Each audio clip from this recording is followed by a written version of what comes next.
경제 속속 시간입니다. 오늘은 경제부 임광빈 기자와 함께하겠습니다. 안녕하세요. 네, 안녕하세요. 자, 첫 소식은 오늘 파크 리버 캐슬입니다. 어떤 소식인가요? 네, 내일이 한글날이지 않습니까? 네. 한류 컨텐츠와 함께 한글의 우수성도 전 세계적으로 널리 알려지고 있는데 그래서 오늘은 한글 관련 소식부터 준비를 해봤습니다.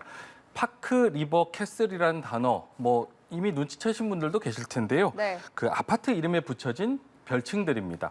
네, 요즘 아파트 이름을 보통 동네 이름과 시공사에 더해서 그 입지 조건까지 별칭을 붙여서 짓고 있는데요. 숲이나 강 근처에 있다고 해서 포레스트, 리버를 붙이고요. 좋은 학군 근처에 있다는 점을 강조하기 위해서 에듀라는 별칭도 쓰고 있습니다. 네. 예전에는 한글로 된 아파트 이름도 꽤 많았던 것 같은데 네. 언제부터인가 좀 경쟁하듯이 이렇게 외래어로 된 아파트 이름이 많아진 것 같아요. 맞습니다. 예전에 개나리 아파트, 진달래 아파트, 장미 아파트 이런 거 많이 들어보셨을 것 같은데요. 네. 동네 이름에 시공사 이름만 간단하게 붙여서 어느 동네에 있는 아파트다 하면 금방 찾을 수가 있었거든요. 그런데 요즘에는 외래어가 붙은 게 너무 많다 보니까 이름도 길다 보니까 나이 드신 분들은 외래어에 익숙치 않다 보니까 내가 사는 아파트가 어딘지 주변 지인들에게 설명하는 것조차 어렵다고 할 정도입니다. 네. 실제로 서울시가 조사를 해봤는데요. 응답자의 72.3%가 외래어로 된 아파트 이름을 인지하는데 어려운 경험이 있다고 답을 했고요. 58.4%는 아파트 이름을 한국어로 사용하는데 공감을 한다 이렇게 답을 했습니다. 네, 이렇게 많은 사람들이 적지 않은 사람들이 아파트 이름을 좀 한국어로 바꿨으면 좋겠다 이렇게 생각을 하면서도 네. 잘 바뀌지 않는 이유가 있을 것 같아요. 아무래도 더 고급스럽고 더 잘 사는 아파트다 이렇게 이미지를 연출하기 위해서 이미지를 보여지기 위해서 외래어를 쓰는 것이 좀 더 그럴싸해 보인다라는 이미지가 있는 것 같습니다. 아마 외래어를 쓰면은 조금 더 있어 보인다라는 생각들 여러 군데서 하고는 하는데 최근에는 영어뿐만 아니라 이탈리아어, 프랑스어, 독일어까지 섞어서 뜻모를 이름까지 짓는 경우가 있습니다. 네. 이것저것 강조하다 보니까 아파트 이름이 25글자나 되는 곳도 있을 정도입니다. 네. 서울시가 올해 초 아파트 이름을 쉽게 짓자는 권고안을 내놓기도 했지만 말 그대로 권고다 보니까요. 아직까지 한계가 있어 보입니다. 이런 가운데 한글날을 맞아서 문화체육관광부와 국립국어원이 내일부터 한 달 동안 우리 집 뭐라고 부를까라는 제목으로 공모전을 하기로 했습니다. 우리말로 된 아파트 이름을 추천하거나 새로운 우리말 아파트 이름을 제안하기만 하면 되는데요. 우리 아파트를 잘 표현하면서도 쉽게 기억할 수 있는 이름은 뭘까? 한글날을 맞아서 한 번씩 생각해 보시면 좋을 것 같습니다. 네, 또 아파트뿐만 아니라 우리 일상에서 좀 불필요하게 사용하는 외래어나 외국어는 없는지 되돌아보는 시간도 가졌으면 좋겠습니다. 맞습니다. 네, 다음 주제 보겠습니다. 네. 러닝화 계급도인데 네. 요즘에 달리기가 유행이잖아요. 맞습니다. 달리기 할 때 신는 그 러닝화 말씀하시는 맞습니다. 거죠? 뒤에 화면에도 보시면 예. 러닝화를 신고 이렇게 그 사진을 찍은 게 있잖아요. 요즘 러닝크루라고 해서 달리기 마라톤 하는 사람들끼리 인증샷 찍는 게 유행이라고 하더라고요. 요즘 날씨까지 좋아서 평일 점심시간을 이용해서 달리기를 하는 직장인들도 있을 정도입니다. 달리기가 말 그대로 열풍입니다. 이런 유행을 타고 인터넷에서는 러닝화 계급도라는 것이 화제인데요.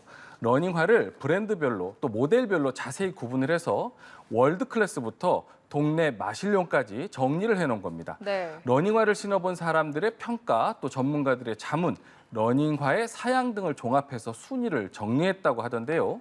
기능별로 나눠 놓은 것이라는 평가가 많지만 계급도라는 표현 때문인지 아무래도 굳이 이런 내용까지 이런 이름까지 등급을 나누는 것이 맞느냐라는 지적이 나오곤 있습니다. 네, 러닝화를 선택할 때 도움이 될 것 같긴 하지만 아무래도 신을 때 좀 다른 사람들의 시선을 의식하게 될 것 같거든요. 맞습니다. 이렇게 사진을 찍다 보면 누구 거는 비싼 거, 누구 거는 좀 저렴한 것 이렇게 비교가 될 것 내 같아요. 거는 마실용 이렇게. 맞습니다. 네. 마실용, 무슨 동네용 이런 부분으로 구분이 되다 보면 아무래도 조금 박탈감이라고 할까요? 이런 게 느낄 수 있을 것 같습니다. 그래서 나도 한번 달려볼까 생각하고 달리기 모임에 나갔다가 이른바 러닝크루에 나갔다가 낙심하는 분들이 적지 않은 것 같습니다.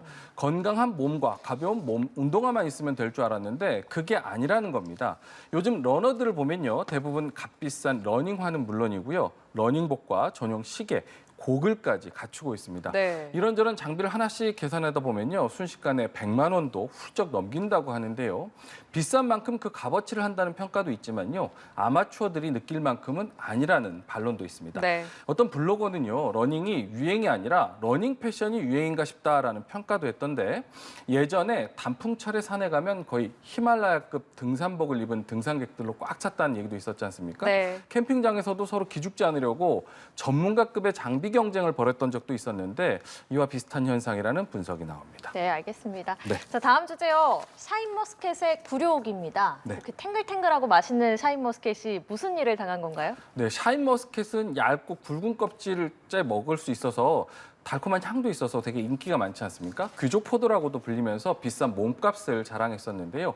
최근 가격이 뚝 떨어졌습니다. 지난달 2kg 한 상자 평균 도매 가격은 11,000원대로 3년 전 25,000원 가까이 올랐던 것과 비교하면 반토막이 났습니다. 네. 이제는 같은 무게 거봉보다도 더 저렴하게 거래가 되고 있는데요.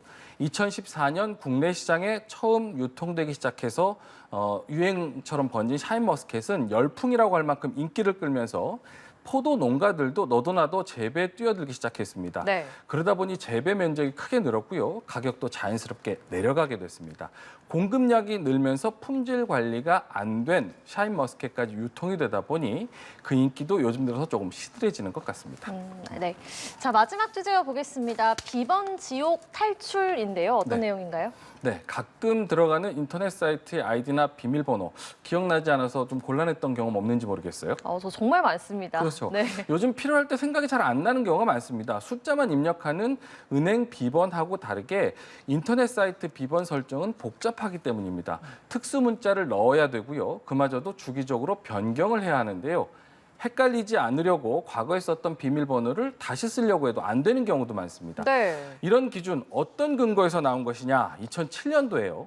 미국 국립표준기술연구소가 만든 지침에 따른 것이라고 합니다. 세계 각국 기업들이 보안과 해킹 방지 등을 위해서 이 연구소의 기준을 따랐는데 비번 지역이라고 할 만큼 너무 번거롭다는 지적이 많았습니다. 그런데 이 연구소가 17년 만에 까다로운 비밀번호 규칙을 완화하기로 하면서 앞으로는 이런 비번 지옥에서 탈출할 수 있다라는 반응이 나오는 겁니다. 네. 저도 이 비번 지옥에 갇힌 경험이 한두 번이 아니어서 네. 좀 듣던 중에 반가운 소식이긴 한데 네. 요즘에 해킹 피해도 많잖아요. 그런데 네. 이 시점에 이렇게 완화하기로 한 이유가 있을 것 같거든요. 네, 이유는 의외로 간단합니다. 방금 말씀하셨듯이 기억하기가 쉽지 않습니다.